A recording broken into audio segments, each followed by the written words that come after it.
Shalom. It's Rabbi David Kay at Congregation Ohev Shalom in Maitland, Florida.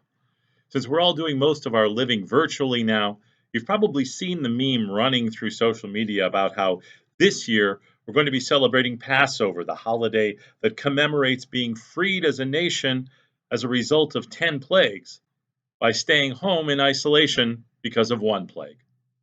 It's just one of the many ways we've all been coping with this unprecedented situation with humor and goodwill. But when you stop to think about it, there really is a basis in the Torah for staying home on Pesach. On the very night the Israelites were to be redeemed, they were told to stay in their houses and not come out. That way they would be safe and well as the plague made its way through the land. Once the danger had passed, they could come out of their houses, embrace their neighbors, family, and friends, and move on to the spiritual and physical and national freedom we celebrate during Pesach. Not gathering for a Passover Seder is almost unheard of in our people's history. Even at the worst of times and under terrible conditions, we still managed it.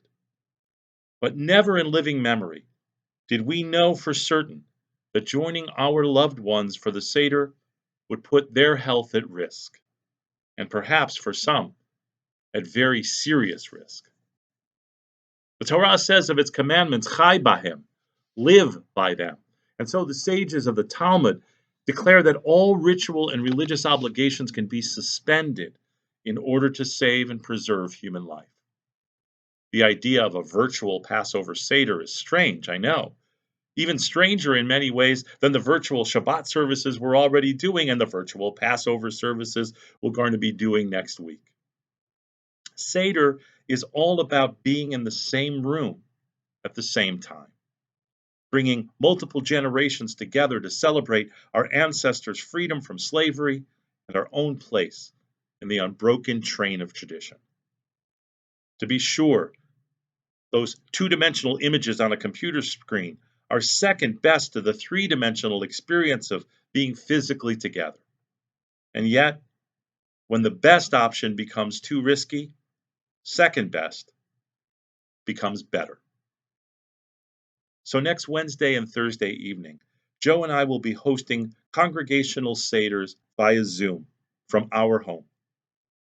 The email Ohev Shalom members received with the link to this video also has a link to register for either seder, or for both.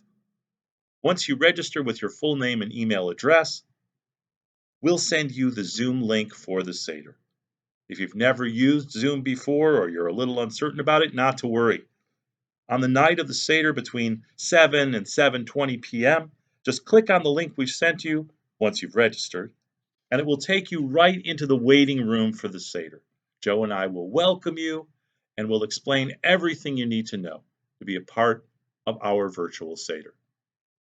Of course, before all that happens, we have Shabbat starting in just a few minutes.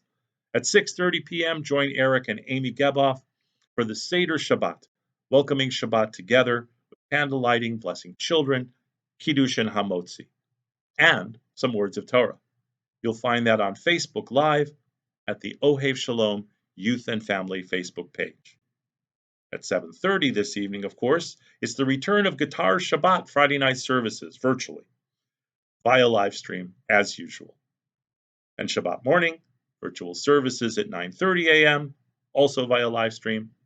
We'll end Shabbat together at 8:30 Saturday evening with virtual Havdalah, once again, via live stream. You can find all those services at livestream.com/Ohev Shalom. One last thought. Preparing for Passover can be stressful, but as I have mentioned before, it doesn't have to be. On the homepage of the Ohev Shalom website and on the email that will have this link on it, you can find links to our Passover tips booklet, which includes special information for these extraordinary circumstances, and a link to sell your chametz online. Hine ma tov u'ma na'im shevet achim gam yachad. It is good and pleasant when friends are together. We will be together again in person very, very soon. Until then, We are with you. You are our Ohev Shalom family. Shabbat Shalom.